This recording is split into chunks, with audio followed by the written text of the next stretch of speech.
Good morning, good day, good afternoon, good evening, good night, and welcome back to Achampnator Reads. This time we read chapter 25 of The Last Elf. Let's go.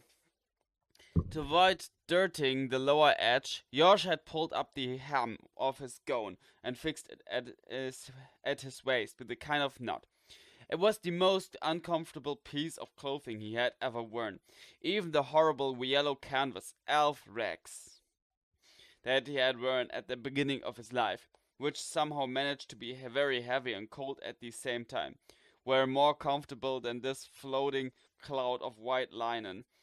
But he had done everything he could to avoid dirtying or tearing it, and had slept on the sill of one of the windows where the amber had remained intact, which he had dusted carefully using a makeshift feather duster made from some tail feathers that had fallen from the many magpies that had taken up permanent residence under the ancient arches. He woke up in the morning with terrible anxiety after a night of horrid dreams, in which he had seen the village burning and heard cries for help rising vainly through the darkness. The elf joined the dragon outside and told him of his firm intention to go in search of the woman and the hunter as soon as possible. Then, calmly and with their help, he might be able to find himself a wife. He was a little young, admittedly, but it was the custom among elves to start looking for their future wives very early, even if they waited years before getting married. And elves only had a single love for their entire lives. They saw love as something too important not to dedicate one's wife.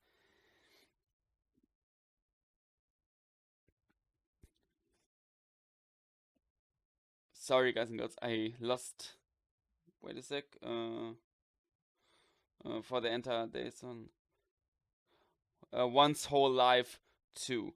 Often into something too important not to do one's whole life too.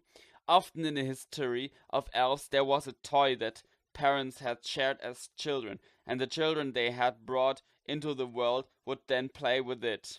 In his case, it was the blue spinning top. His father had given it to Yorsh's mother, and then it had become his toy.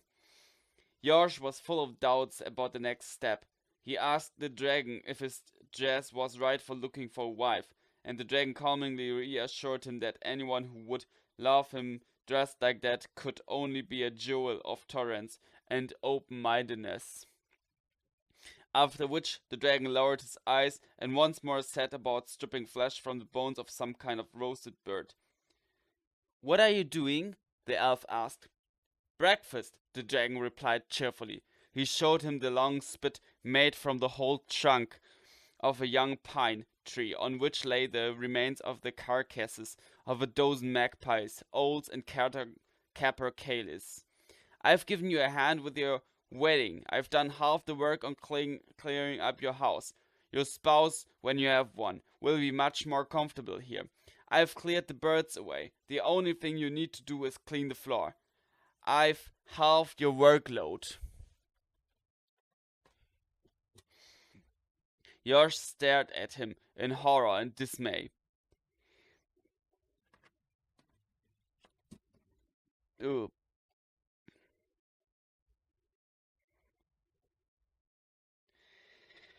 He had eaten the magpies and the owls. Those splendid little owls, clumsy and fierce looking, those sweet magpies.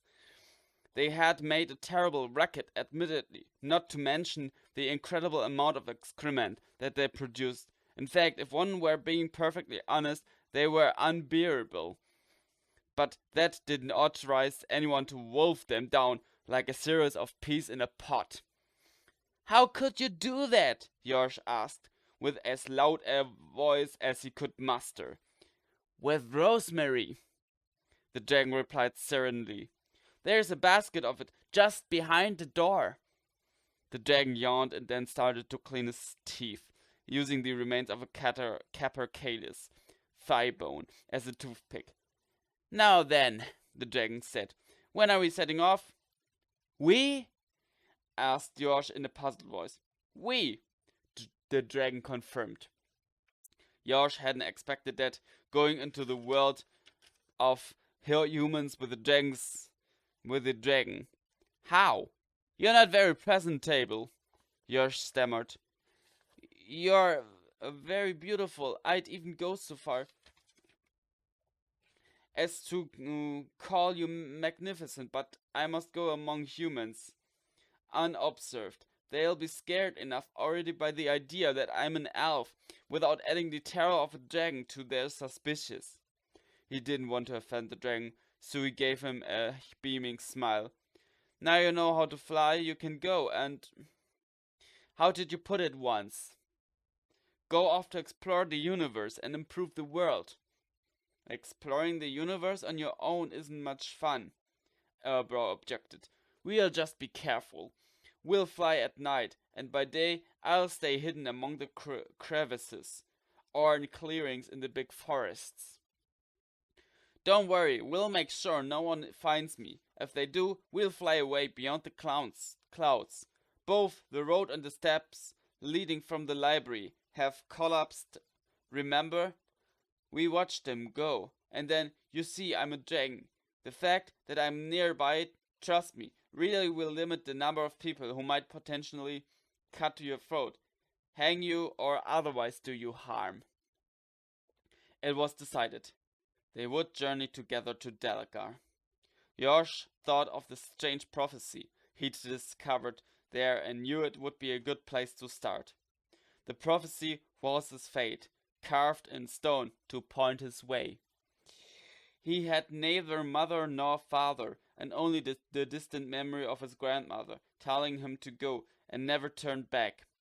But somewhere in centuries gone by, there had been someone who had known about him, who had dreamed of Yorsh while seeking to chase the future in the orbits of far-off constellations. Someone who had carved in marble the prophecy that he would be the last one, and also that he would not. He would have a wife.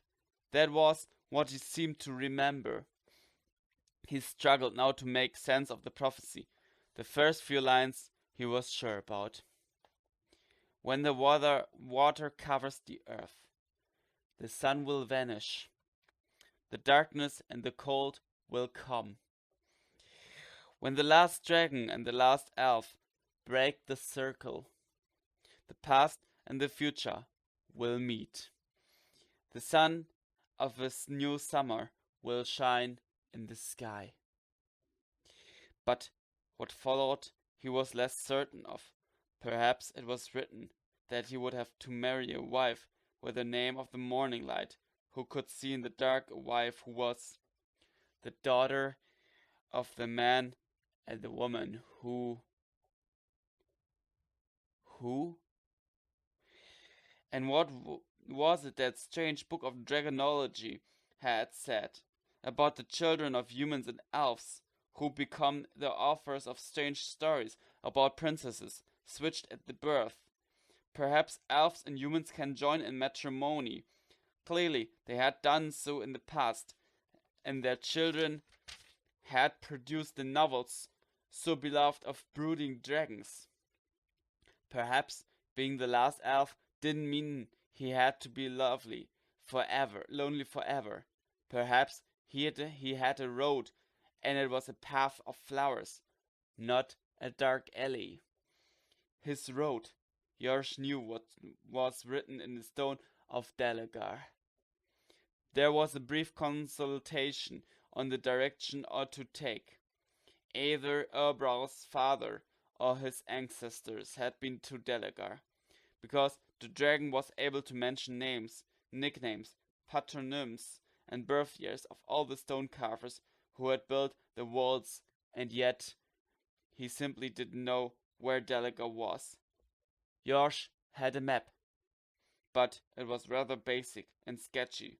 All he could work out was that Deliga lays to the south. Lay to the south. They decided to fly back upriver, and sooner or later they would reach the city. The water shone beneath the moon and provided an adequate trail to follow even at night. When they thought they saw the rectangular light of his shack, they flew down over the tops of the larches. There were different kinds of darkness: the black dark of the sky, the even blacker one of the forests beneath them, and the yet blacker darkness of the ground, where the watery ribbon of the river spun out its silvery iridences. If Erbrow flew high, he didn't really have to follow all the loops of the river. They cut across them, which made the journey shorter. They reached Deligar before dawn. The city walls bristling with pointed tree trunks, like the prickles of an enormous hedgehog, rose up grimly, casting their shadow over the water of the river, which sparkled with gold in the morning light. The city was even more densely filled with towers, castellations, and arrow holes than Yorsh remembered. Erbrow glided gently down onto a little clearing covered with grass and clover, hidden among tall chestnut trees. The prophecy was on the southern side, opposite the side with the big gate and the drawbridge. The plan was simple. The dragon would stay crouched in the shadow, barely distinguishable in the low, uncertain light of early morning, while Yorsh would slip into the city, hidden among the crowd and avoiding the guards before the drawbridge, at the drawbridge, and beyond the drawbridge. When he reached the southern wall of the former Palace of Justice, he would find the ancient prophecy. Yorsh approached the drawbridge with a carefree air.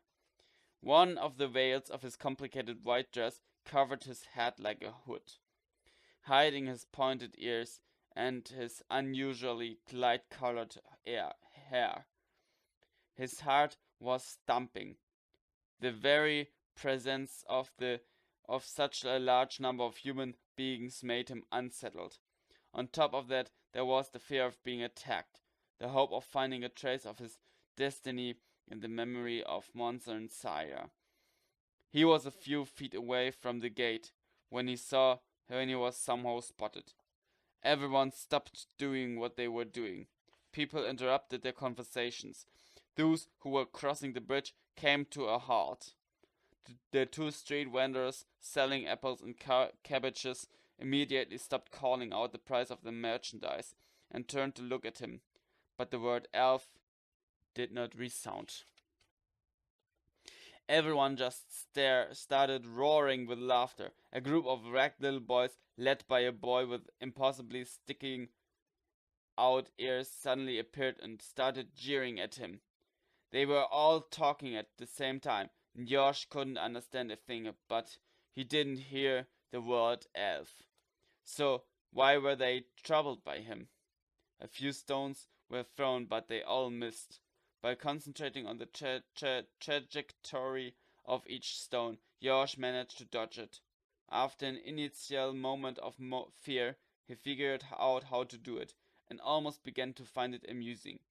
Finally, a soldier at the gate had enough, and with a few harsh shouts he halted the stone throwing and even managed to obtain a little silence. He was a tall, thin man with a big grayish beard. He turned toward Josh and beckoned him to follow. The elf entered the city behind the man, saving him from further attacks. Delagar struck him as west, and Josh was as stunned as he had been as a child.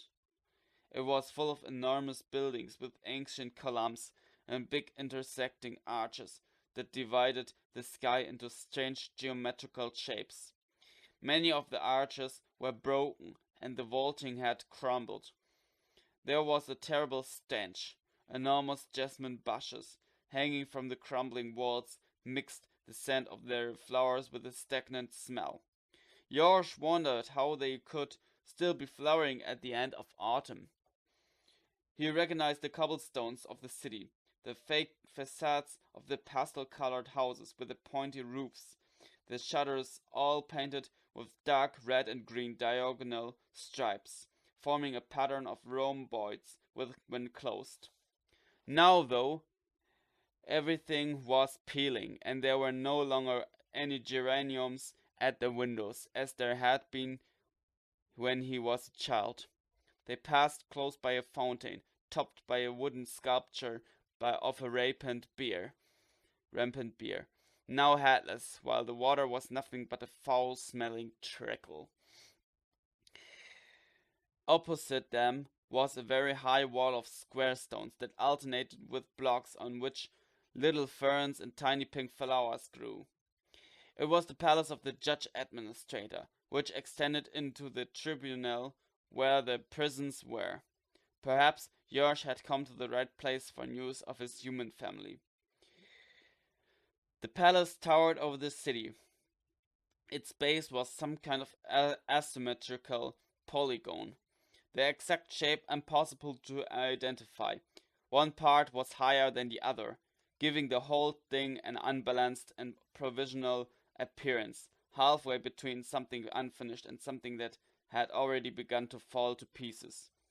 Unlike the Delegar that he remembered, there were now no chickens in the street, except for one. It appeared suddenly emerging from a dilapidated door. The very old chicken moved itself along with difficulty on its claws, heading for George, who immediately recognized it. He had brought the chicken back from death 13 years ago. The strange fact of being brought back to life may have saved the chicken from the pot and the spit, but the link forged between chicken and elf had kept it alive. It had felt George's presence. Its mind had fused with the elf's when it had come back from death, and that was the tie that bound them. The chicken made its way to George. The elf boy leaned over and picked it up.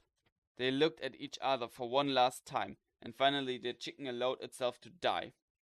The boy felt it filling up with peace, its heart coming to a stop.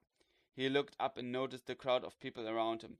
He wasn't the only one who knew the story of the chicken, and he wasn't the only one to have recognized it.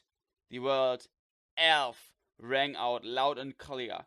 The stone throwing began again, and much more seriously this time. It was impossible to avoid all the trajectories. George wondered where to run. All escape routes were blocked. All that remained was a wall. He had only to imagine that he was a grasshopper, and already he was on the top, enveloped in his dress, like a cloud, and pursued by shouts and stones. On the other side of the wall there was a garden with enormous trees, gushing fountains, and a pond with swans mirrored in it. Enormous wisterias grew against the walls, and their knotty trunks made it easier for George to climb down. The abundance of flowers gave him the sense of being in a kind of paradise, but it was a strange, almost excessive paradise. Once again, George wondered how such an incredible amount of blossom was possible on the brink of winter. He knew nothing about wisterias, but even their scent struck him as overdone. Not far away, a girl, also dressed in white, was playing on a swing, singing an ancient song about girls, boys, and new love. Still hidden in the shade of the wisterias, George approached. The girl was tall, slim, and very beautiful, with white skin and big green eyes. She was wearing pale-colored dress patterned with gold, her blonde hair in a series of braids that intertwined like the back stitches of her high stiff collar, with a gold ring where they met.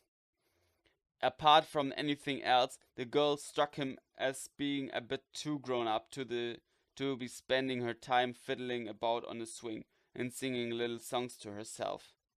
Finally, the ambitious deception of the scene was shattered.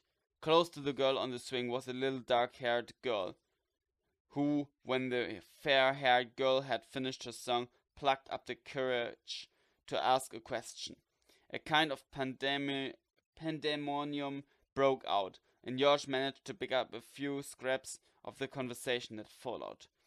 The subject was the possibility of taking turns on the swing, or rather, it was a monologue, and the subject was the impossibility of taking turns on the swing, which was apparently an inalienable and permanent right of the fair-haired girl. Because I, you see, am the daughter of the judge administrator. But how can you unspeakable little daughter of an insignificant and ordinary? The little girl wept desperately. You're fat, ugly, and stupid, and you're ordinary. Ordinary! My father, my father is the one who. What an unbearable, preening bully. George was tempted to run to the younger girl's defense, but he was already in quite enough trouble. But it wasn't the time to increase it still further. Was that the daughter of the judge administrator? Another reason not to be caught in that garden. Shouts of elf still rang out on the other side of the wall. George calculated that if the north wall, the one he had just climbed, overlooked the main street, then the other one on the other side, facing the south, must look out on the river. Too late. The entrance had been opened, and dozens of soldiers were rushing in, while the fair-haired girl, screaming with terror, ran to the wooden construction covered with climbing roses that stood at the end of the garden.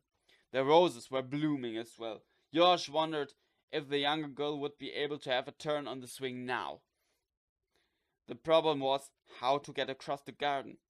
George climbed back onto the wall and tried to move, but one of his feet got caught in the wisteria branch, and he dropped back to his starting point on the main road. The soldiers had scattered. They were now in the garden, but there were many more wrecked boys than before. Dense showers of stones rained down. More and more stones hit George. His forehead began to bleed. His pale dress was drenched in blood. He tried to run. He ran as elves run, by dreaming that he was a plunging eagle. He should easily have been able to shake off his aggressors, but he tripped over his frothy dress and fell heavily.